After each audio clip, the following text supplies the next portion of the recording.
Hello everyone, हमारे YouTube channel अध्ययन समय में आपका स्वागत है। आई होप आप सभी अच्छे होंगे और आपके एग्ज़ाम की प्रिपरेशन भी अच्छी चल रही होगी। इससे पहले वाली वीडियो में हमने Erik Erikson psycho social development theory का ओवरव्यू देखा था और आज की वीडियो में हम Erik Erikson psycho social development के 8 स्टेजेस को डिटेल में डिस्कस करेंगे। तो चलिए स्टार्ट करते हैं। एरिक्सन ने अपनी साइको सोशल डेवलपमेंट में पर्सन की होल लाइफ स्पैन को 8 स्टेजेस में डिवाइड किया है और हर एक स्टेज जो है इमोशनल क्राइसिस देती है जिसको फेस करना पड़ता है। और अगर ये क्राइसिस जो है 2 वेज से फेस करता है पर्सन, एक इसका पॉजिटिव वे है और एक इसका नेगेटिव वे है। अगर इन दोनों में किसी का भी रेशो ज़्यादा होगा तो उसकी पर्सनैलिटी जो होगी वो अनबैलेंस्ड बनकर बाहर निकलेगी। अगर वो हर एक स्टेज में सक्सेस गेन करता है, ठीक है, उसको पॉजिटिवली हैंडल करता है तो उसकी पर्सनैलिटी बैलेंस्ड पर्सनैलिटी बनेगी। और अगर वो फेलियर को फेस करता है तो उसकी पर्सनैलिटी जो है वो अनबैलेंस्ड पर्सनैलिटी बनकर बाहर निकलेगी। तो एरिक्सन ने ये बताया है कि बच्चे के हेल्दी डेवलपमेंट के लिए, उसकी हेल्दी पर्सनैलिटी डेवलपमेंट के लिए इन क्राइसिस में जो है बैलेंस बनाना इम्पॉर्टेंट है। किसी का रेशो ना ज़्यादा होना चाहिए और ना ज़्यादा कम होना चाहिए। ना तो वो ज़्यादा पॉजिटिव एक्सपीरियंस करे और ना ही वो ज़्यादा नेगेटिव एक्सपीरियंस करे। तो इस तरह से बच्चे का जो सोशल इंटरेक्शन है वो उसके पर्सनैलिटी डेवलपमेंट पर इम्पैक्ट करता है, उसकी पर्सनैलिटी को प्रभावित करता है। बैलेंस्ड उसकी पर्सनैलिटी बनेगी या फिर अनबैलेंस्ड पर्सनैलिटी बनेगी। इसलिए इस थ्योरी में जो साइको सोशल इंटरेक्शन है उसको इम्पोर्टेंस दी है एरिक्सन ने। तो फर्स्ट स्टेज है एरिक्सन की थ्योरी में इन्फेंसी, जिसका टाइम पीरियड बर्थ से लेकर 18 महीने का है। और इस स्टेज में जो बेसिक कन्फ्लिक्ट फेस करते हैं वो है ट्रस्ट वर्सेस मिसट्रस्ट। यहाँ पे वर्सेस का मतलब है कि जो इमोशनल कन्फ्लिक्ट है या इमोशनल क्राइसिस है उसको 2 वेज में बच्चा फेस करेगा। एक उसका पॉजिटिव होगा और एक उसका नेगेटिव होगा। अगर वो अ स्टेज को जो है सक्सेस स्टेज में सक्सेस गेन करेगा तो उसके अंदर ट्रस्ट की फीलिंग पैदा होगी। और अगर वो नेगेटिव एक्सपीरियंस करेगा तो उसके अंदर मिसट्रस्ट की फीलिंग पैदा होगी। तो इस स्टेज में इम्पॉर्टेंट इवेंट रहता है फीडिंग। और सबसे क्लोज जो होता है इस स्टेज में बच्चा मदर के क्लोज होता है। और आउटकम किस तरह से देखने को मिलते हैं, children develop a sense of trust when care giver provide care and affection. अगर बच्चे को जो केयर गिवर है, जो मदर है, उसको केयर और अफेक्शन लव प्रोवाइड करती है जब उसको ज़रूरत होती है, ठीक है, उसकी बेसिक नीड्स को पूरा करती है तो उसके अंदर ट्रस्ट की फीलिंग जनरेट होगी। और अगर वो उसकी बेसिक नीड को फुलफ़िल नहीं कर पाती, उसको लव केयर नहीं दे पाती जब उसको ज़रूरत है, तो उसके अंदर जो है मिसट्रस्ट की फीलिंग पैदा होगी।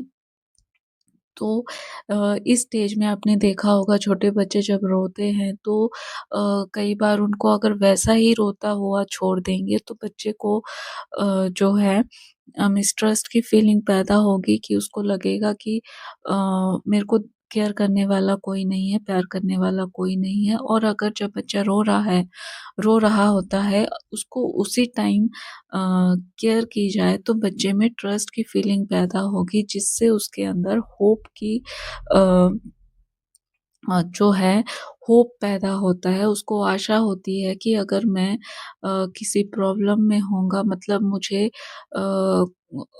मैं रो रहा होऊँगा तो फिर मेरे आस-पास मुझे टेक केयर करने वाले मेरे केयर गिवर हमेशा साथ हैं। नेक्स्ट स्टेज है चाइल्डहुड जिसका टाइम पीरियड से लेकर 3 साल का है और इस एज में जो बेसिक कॉन्फ्लिक्ट है वो रहता है autonomy versus shame and dot. और इम्पोर्टेंट इवेंट इस स्टेज में टॉयलेट ट्रेनिंग रहता है। आपने देखा होगा कि इस उम्र के बच्चों को जब हम टॉयलेट ट्रेनिंग करवाते हैं तो वो अ, अ, उस टाइम जो है कुछ ना कुछ गड़बड़ कर देते हैं। तो या तो उनका मतलब पैंट गंदी हो जाती है, तो अगर पेरेंट्स उसका मज़ाक उड़ाएँगे या फिर उसको उस चीज़ को नेगेटिव वे में लेंगे तो उनके अंदर जो है शेम और डॉट की फीलिंग पैदा होगी।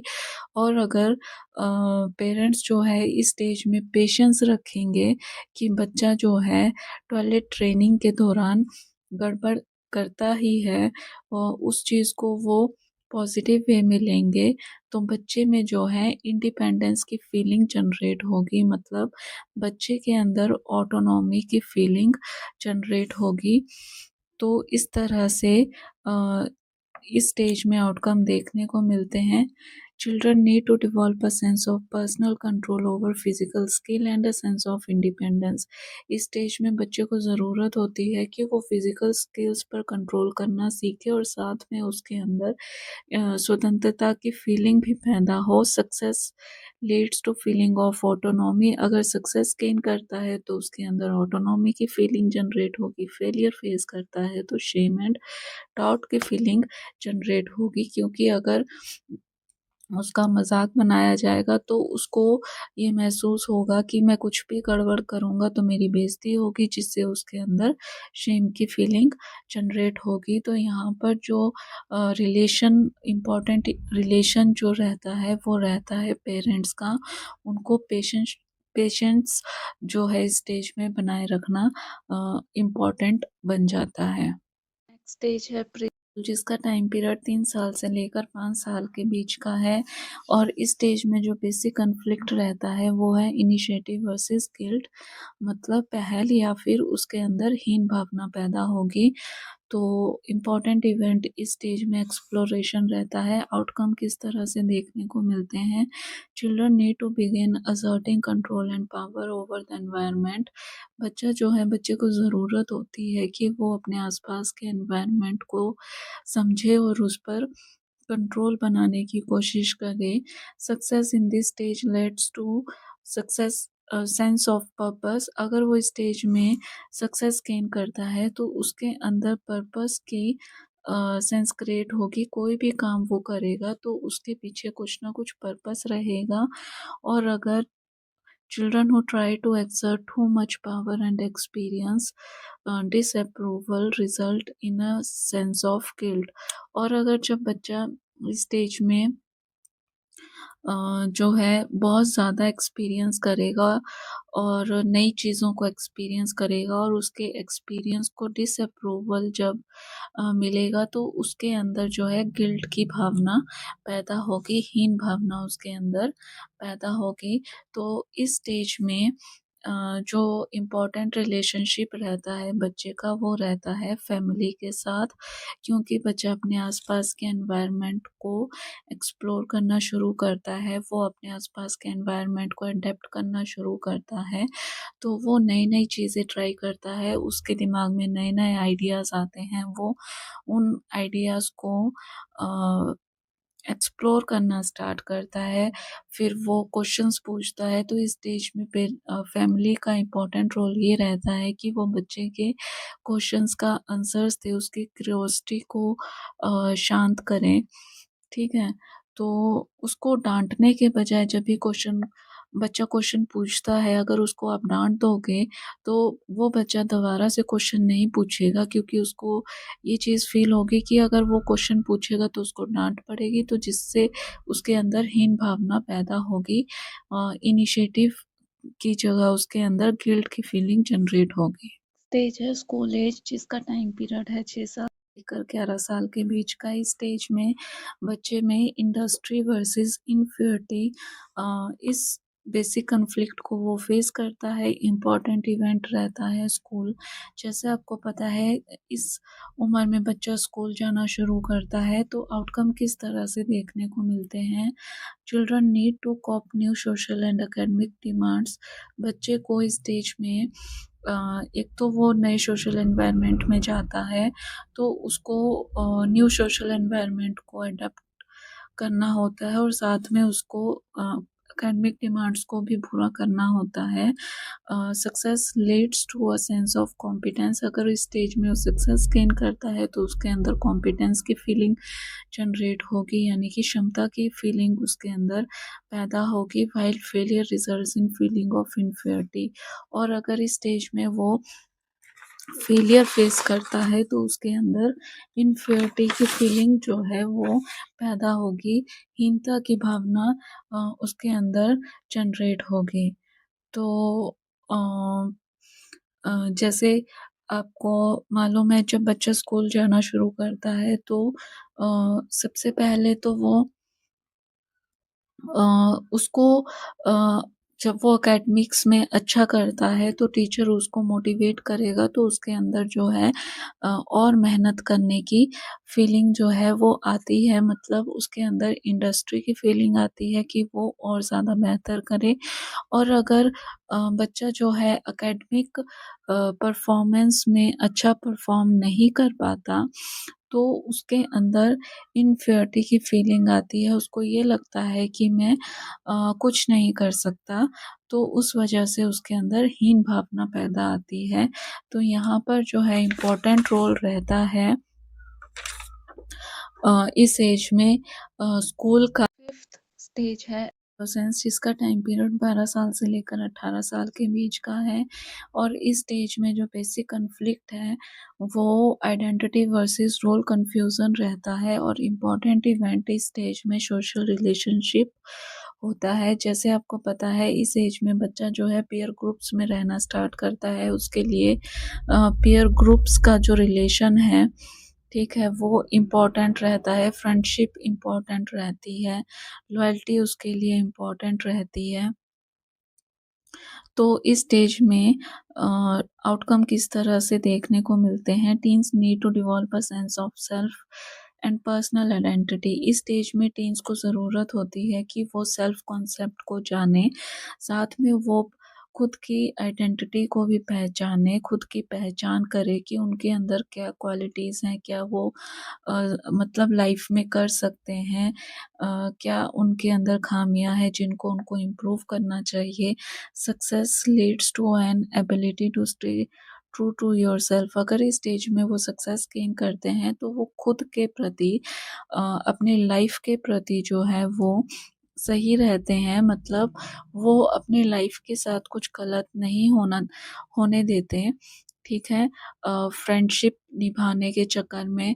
और while failure leads to role confusion and a weak sense of self. और अगर इस स्टेज में उनको फेलियर फेस वो करते हैं तो उनके अंदर जो है सेल्फ कॉन्सेप्ट की सेंस वीक जनरेट होगी। वो खुद को अच्छे से पहचान नहीं पाते, अपनी क्वालिटीज़ को, खामियों को।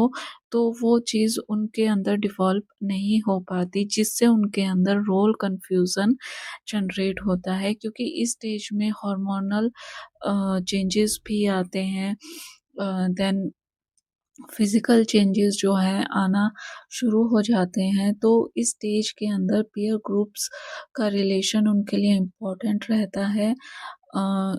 तो इस स्टेज में आइडेंटिटी, खुद की पहचान करना एक पॉजिटिव आउटकम देखने को मिलता है और रोल कन्फ्यूज़न एक नेगेटिव आउटकम देखने को मिलता है। स्टेज है यंग एडल्टहुड, और इस टाइम पीरियड 19 साल से लेकर 40 साल के बीच का है। तो इस स्टेज में बेसिक कॉन्फ्लिक्ट है वो रहता है इंटीमेसी वर्सेस आइसोलेशन। या तो पर्सन घनिष्ठता की उसके अंदर फीलिंग पैदा होगी, या तो उसके अंदर अलगाव जनरेट होगा। और इम्पोर्टेंट इवेंट यहाँ पर रिलेशनशिप रहता है। तो आउटकम किस तरह से देखने को मिलते हैं? Young adult need to form intimate loving relationship with other people. इस स्टेज में यंग एडल्ट्स को ज़रूरत होती है कि वो दूसरे लोगों के साथ लवेबल रिलेशनशिप बनाए, ठीक है, उनके साथ वो घनिष्ठता का रिलेशनशिप बनाए, एक दूसरे के इमोशनल नीड्स को समझे, एक दूसरे के ऊपर ट्रस्ट करे, एक दूसरे को लव करे तो success leads to strong relationship. इस स्टेज में अगर वो सक्सेस होता है तो उसको उसके रिलेशनशिप स्ट्रॉन्ग बनेंगे, मजबूत बनेंगे। और अगर इस स्टेज में वो फेलियर फेस करता है तो वो लोनलीनेस और आइसोलेशन में चला जाता है, तो उसको अकेलापन महसूस होगा और अलगाव की भावना उसके अंदर पैदा होगी। 7th स्टेज है एडल्टहुड। इसका टाइम पीरियड 40 साल से लेकर 65 ईयर्स के बीच का है और इस स्टेज में जो बेसिक कॉन्फ्लिक्ट है वो रहता है जनरेटिविटी वर्सेस स्टैग्नेशन। मतलब उदारता, या तो पर्सन में उदारता आएगी या उसके अंदर विकासहीनता की भावना पैदा होगी। और इम्पोर्टेंट इवेंट इस स्टेज में रहता है वर्क एंड पेरेंटहुड। तो पेरेंटिंग जो है इस स्टेज में इम्पोर्टेंट इवेंट रहता है कि आप अपने बच्चों की पेरेंटिंग किस तरह से करते हैं और आपके बच्चे आगे जाकर सोसाइटी के लिए किस तरह से वो अपना कंट्रीब्यूशन करते हैं, तो आउटकम किस तरह से देखने को मिलेंगे। एडल्ट्स नीड टू क्रिएट और nurture things that will outlast them, often by having children और creating a positive change that benefits other person, other people.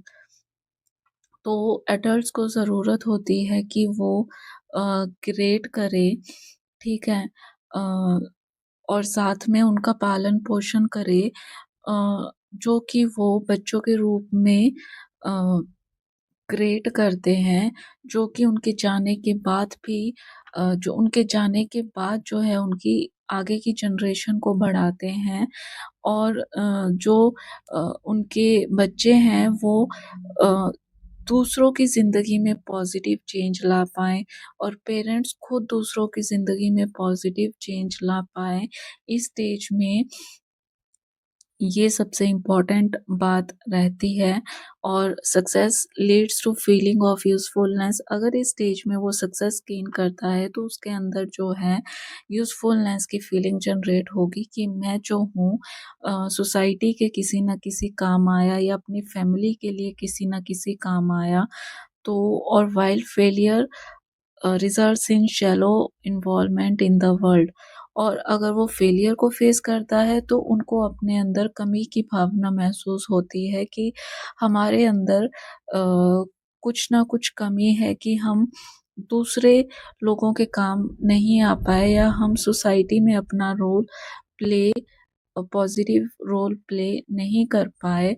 तो इस स्टेज में जो पर्सन है वो दूसरों के लिए बेनिफिशियल बनना चाहता है, दूसरों के लिए वो कुछ काम कर पाए, ये उसकी कोशिश रहती है। तो पॉज़िटिव अगर वो सक्सेस गेन करता है तो उसके अंदर जनरेटिविटी क्रिएट होगी, यानी कि उसके अंदर उदारता की भावना पैदा होगी। और अगर वो नेगेटिव एक्सपीरियंस करता है तो उसके अंदर स्टैग्नेशन जनरेट होगा, मतलब सेल्फ इंटरेस्ट उसके अंदर आएगा कि वो सिर्फ़ और सिर्फ़ अपने ही बारे में सोचेगा, वो सिर्फ़ अपने ही लिए जिएगा और अपनी ही ज़रूरतें पूरी करेगा। 8th स्टेज है मैच्योरिटी, जिसका टाइम पीरियड 65 का डेथ तक का है। और इस स्टेज में जो बेसिक कॉन्फ्लिक्ट जनरेट होता है वो है ईगो इंटीग्रिटी वर्सेस डिस्पेयर। या तो पर्सन में ईगो इंटीग्रिटी आएगी, मतलब उसकी अहम की भावना खत्म हो जाती है, या तो उसके अंदर निराशा आती है। इम्पोर्टेंट इवेंट इस स्टेज में क्या रहता है, रिफ्लेक्शन ऑन लाइफ। इस स्टेज में पर्सन जो है अपनी लाइफ को पीछे मुड़कर देखता है कि उसने अपनी लाइफ में क्या अचीव किया है, क्या उसने वो सभी गोल अचीव किए हैं जो अ, उसने सेट किए थे, क्या उसने अपनी लाइफ को उस तरह से जिया है जिस तरह से उसने सोचा था, तो आउटकम किस तरह से देखने को मिलते हैं। Older adults need to look back on life and feel a sense of fulfilment.